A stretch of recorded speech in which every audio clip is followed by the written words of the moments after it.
Hola y bienvenidos. Hoy es jueves 28 de agosto de 2025 y bueno, tenemos sobre la mesa un conjunto de noticias e informes recientes, principalmente de Argentina, que pintan un cuadro bastante complejo. Hay mucho movimiento, la verdad, especialmente en la política nacional. Así es.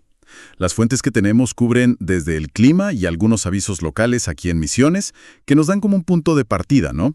Claro. Hasta una verdadera, tormenta política a nivel nacional, salpicada por escándalos, acusaciones cruzadas, tensiones sociales. Uf. Y también hay ecos de esto en varias provincias. Y claro, algunos puntos clave del panorama internacional. Exacto. Nuestra misión hoy es navegar por toda esta información, intentar conectar los puntos clave y tratar de entender qué es lo realmente importante detrás de los titulares. O sea, no es solo listar noticias, sino buscar un poco el significado. Empecemos por Misiones, que nos da el contexto local. Dale, perfecto. El tiempo hoy en Misiones parece tranquilo, ¿eh? Una jornada más bien agradable con temperaturas en ascenso. ¡Qué bien! En Posadas, la capital, se espera una máxima de 27 grados. Ahora, en zonas más altas como Bernardo de Irigoyen, la mínima fue de 9 grados, pero ojo, con una sensación térmica de 6, bastante fresco a primera hora. Sí, bastante. Un día mayormente despejado, ideal para estar afuera, digamos. Sí, parece que una masa de aire seco es lo que mantiene el buen tiempo, sin lluvias a la vista y buena calidad de aire. Es interesante la frase del día que mencionan las fuentes de Stendhal: con las pasiones uno jamás se aburre, sin ellas se idiotiza. Quizás aplica un poco al clima político que vamos a discutir después, ¿no? Podría ser, podría ser. Y bueno, en lo práctico para la gente en Misiones, hoy jueves hay pagos de ANSES para jubilados y pensionados con DNI terminados en 8 y 9 que superan la mínima. Y Ajá. también la prestación por desempleo Plan 1. Además, los operativos comunitarios, el Ahora Gas en Oberá, el quirófano móvil y vacunación antirrábica en Posadas. La actividad normal, digamos, del Estado local. Importante también en la agenda local, hoy se realiza la sesión ordinaria número 22 en el Consejo Deliberante de Posadas desde las 8 de la mañana. Ah, mira, eso también. Y un punto que sí conecta con un tema más amplio: las rutas. Vialidad Nacional informa que las rutas nacionales 12, 14, 101 y 105 están transitables, pero, con obras en algunos tramos. Hay que tener precaución cerca de Cerro Azul y Bernardo de Irigoyen. Pero aquí viene lo relevante, digamos, para el panorama más general. Está anunciado un corte total de tránsito para hoy, desde las 9 de la mañana, en la Ruta Nacional 12. ¿Dónde exactamente? Sobre el puente Iñacalnuazo, ahí cerca de Jardín América. El motivo: manifestaciones. Ah, manifestaciones. Exacto. Y esto ya nos habla de una conflictividad social que, se expresa de distintas maneras, ¿no? En este caso, con un corte de ruta. Totalmente. Y ese es el puente perfecto, digamos, para saltar al escenario nacional, donde la conflictividad está, al rojo vivo. El tema que domina las fuentes es el escándalo en torno al exdirector de la Agencia Nacional de Discapacidad, la ANDIS, Diego Spagnuolo. Han salido a la luz nuevos audios que son bastante explosivos. Sí, audios difundidos por un medio online donde Spagnuolo se queja amargamente, la verdad. Cito algunas frases que aparecen en las fuentes para que se entienda la dimensión. Estoy cobrando 2 mangos y no puedo meter la mano y cobrar. Durísimo.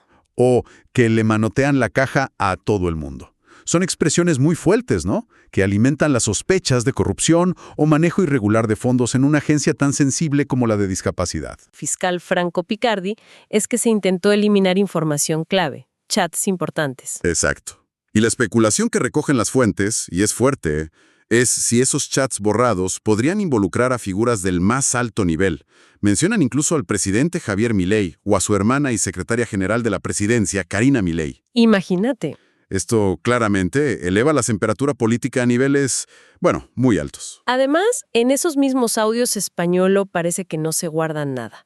Critica directamente a Karina Milei, diciendo algo así como: era una mina que hacía tortas y hoy maneja todo esto. Uf. También apunta contra el asesor Eduardo Lule Menem y hasta contra el vocero presidencial Manuel Adorni, acusándolo de comunicar mal la información que supuestamente le pasaban desde la agencia. Parece reflejar internas feroces, ¿no? Además del presunto escándalo de corrupción. Totalmente.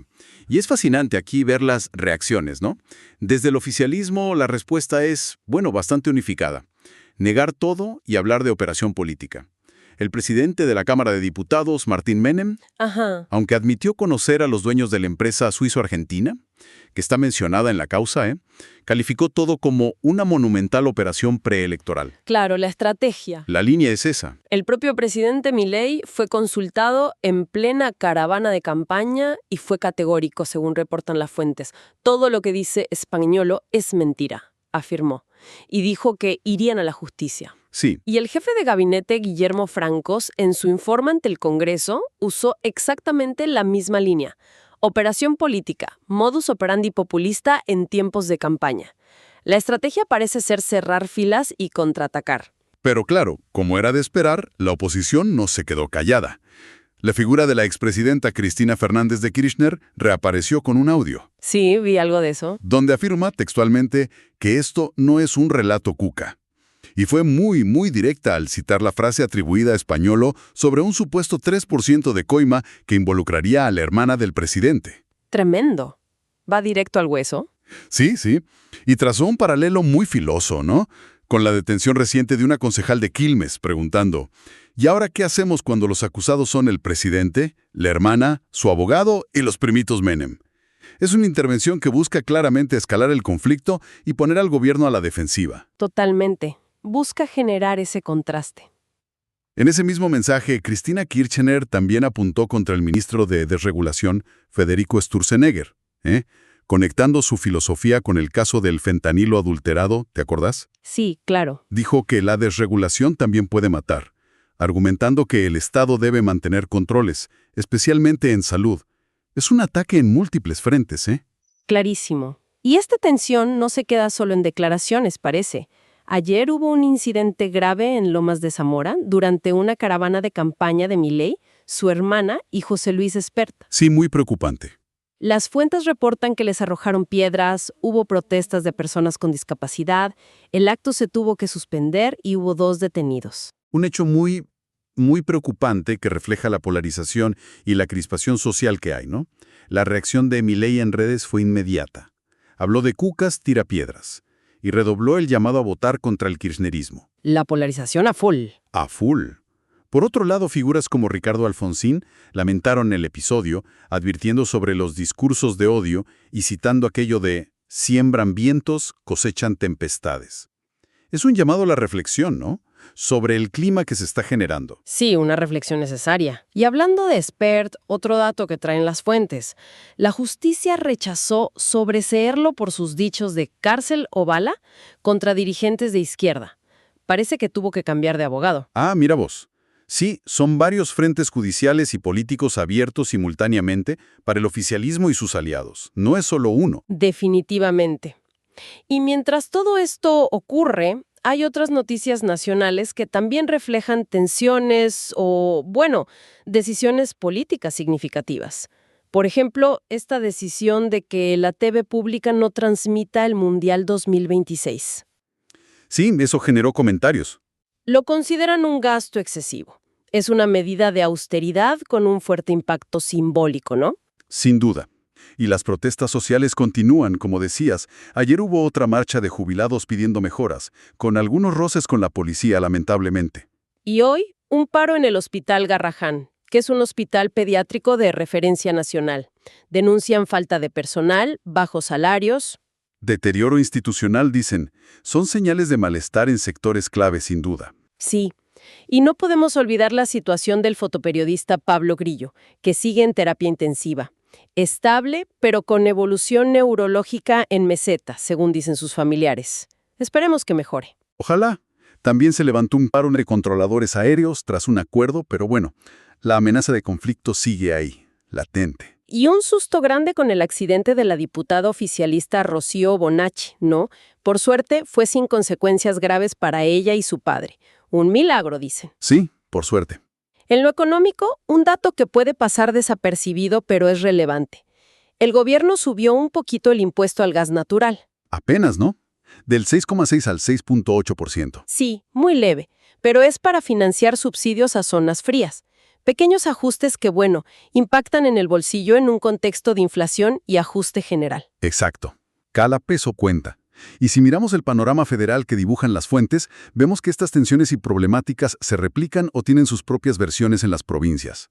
O sea, no es solo un tema de Buenos Aires y alrededores. A ver, ¿qué ejemplos te parecen más significativos de esa lista larga que traen los fuentes? Porque es imposible cubrirlos todos en detalle, claro. Bueno, mira, por ejemplo, en Cava tenés cartoneros acampando y en huelga de hambre reclamando pagos al gobierno de Jorge Macri. Es una protesta social muy visible en la capital. Sí, fuerte. En Chaco tenés paro de salud pública hoy mismo, sumado a la situación judicial del exgobernador Capitanich por la causa Fútbol para Todos. Piden prisión en suspenso para él. Uf, otro frente. Otro frente. En Chubut, un candidato, Juan Pablo Luque, del PJ, denuncia persecución política tras un allanamiento vinculado a un posteo de una diputada del PRO. Todo muy enredado. Veo también tensiones laborales en Santa Fe con la algodonera Avellaneda, la ex Vicentín, ¿no? Exacto. Temen quedarse sin materia prima y por despidos. Y en San Juan, con la fábrica de galletitas Tía Maruca, que detuvo la producción, dicen que planificado, pero hay temor. Claro, siempre genera temor. Y conflictos políticos o institucionales, como las reformas constitucionales que aprobaron en Santa Fe, bastante importantes, o el rechazo sindical a la reforma del Estatuto del Empleado Público que impulsa Cornejo en Mendoza. Mucho movimiento en las provincias. Muchísimo. Y también temas sociales graves, la desarticulación de una red de trata en La Pampa, los avances en la causa por el femicidio de Natalia Melman en Mar del Plata, que buscan identificar a un quinto policía. ¡Qué horror! O en la condena a perpetua por femicidio en Tucumán. Hay denuncias de violencia de género contra un funcionario en Neuquén. Es un mosaico complejo, ¿viste? Muestra un país con múltiples focos de conflicto, demandas sociales, desafíos institucionales, que van mucho más allá de la pelea política principal en Buenos Aires. Entendido. O sea, el ruido político fuerte a nivel nacional tiene un correlato, digamos, en tensiones y problemas concretos a lo largo y ancho del país. Es como un espejo. ¿Y cómo se ve esto desde afuera? ¿Qué dice el panorama internacional que recoge nuestras fuentes? Bueno, en la región vemos tensiones. Venezuela y Brasil pidiéndole a Estados Unidos que frene amedrentadoras maniobras militares en el Caribe, que incluyen un submarino nuclear. Fuerte eso. Sí, habla de una geopolítica cercana que también tiene sus rispideces. En lo económico regional, el ministro Haddad en Brasil mostrando confianza frente a los aranceles de Estados Unidos, y México y Brasil buscando fortalecer lazos comerciales. Movimientos ahí. Y el conflicto en Medio Oriente, que sigue siendo un punto central y, la verdad, dramático. Las fuentes destacan que la ONU declaró oficialmente la hambruna en Gaza. Sí, una declaración gravísima. Y la mayoría del Consejo de Seguridad pide detenerla de inmediato, aunque Estados Unidos, no acompañó explícitamente ese pedido inmediato. Hay matices ahí. Qué terrible la situación humanitaria. Desesperante. Mientras tanto, las operaciones militares israelíes no cesan. Hubo heridos en Nablus, en Cisjordania, e Israel insiste en que la guerra no para hasta destruir a Hamás. Están llamando a evacuar la ciudad de Gaza, lo califican de inevitable. Y Hamás acusa a Israel de retener cuerpos de palestinos fallecidos, pidiendo presión internacional. Es un ciclo que no termina. Y genera reacciones internacionales fuertes, claro. La primera ministra italiana, Giorgia Meloni, acusó a Israel de sobrepasar el límite de la proporcionalidad por un ataque a un hospital en Jan Yunis. Palabras duras. Sí, y el gobierno palestino habla directamente de intentos de perpetuar el genocidio.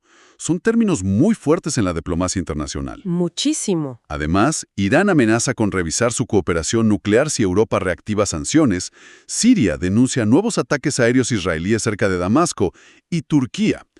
Turquía se molestó por declaraciones de Netanyahu, reconociendo como genocidio las masacres de armenios durante el Imperio Otomano.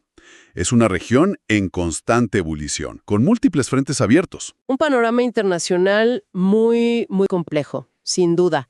Y bueno, para cerrar con algo un poco más ligero, si se puede, ¿qué hay de deportes en las fuentes? Principalmente fútbol, como casi siempre.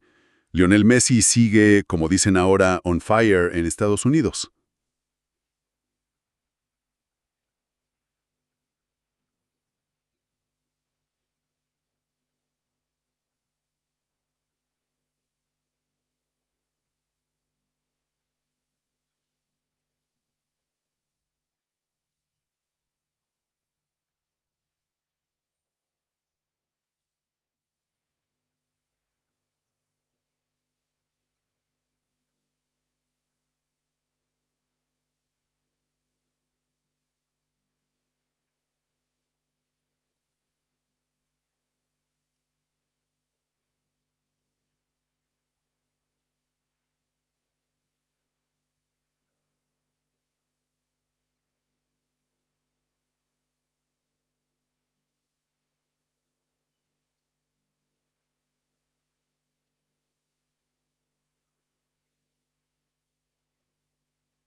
Bien, un respiro deportivo entonces, repasando todo lo que analizamos a partir de estas fuentes. Un clima local tranquilo en Misiones, pero ya con señales de protesta en las rutas. Una escena nacional dominada por un escándalo político con fuertes acusaciones y defensas cerradas. Tensión social en las calles, paros, Sí. y ecos de conflictividad en muchas provincias, ¿no? Desde lo laboral hasta lo judicial y social. Todo esto enmarcado por un contexto internacional también muy, muy movido y preocupante en varios frentes. Sí, es una acumulación de noticias bastante intensa, la verdad. Viendo todo junto, las acusaciones de corrupción, las internas políticas así expuestas, las protestas por condiciones laborales o derechos, la violencia en actos de campaña, las crisis humanitarias internacionales, las tensiones geopolíticas, uno podría preguntarse, bueno, ¿qué patrón emerge de todo esto? Claro. ¿Es un momento de particular fragilidad institucional, quizás, de alta polarización social, que ya la vemos, o una combinación de factores que están llevando las tensiones a un punto, bueno, bastante crítico? No sé, es algo para seguir pensando, ¿no? Es una muy buena pregunta para seguir masticando, sí. Nos muestra que entender la realidad requiere conectar los puntos, no solo consumir titulares aislados. Y bueno, para quienes quieran seguir conectados con la actualidad minuto a minuto, especialmente la de Misiones y la región, pueden visitar ahoramisiones.com.ar. Ahí encuentran información actualizada a las 24 horas. Gracias por acompañarnos en este análisis.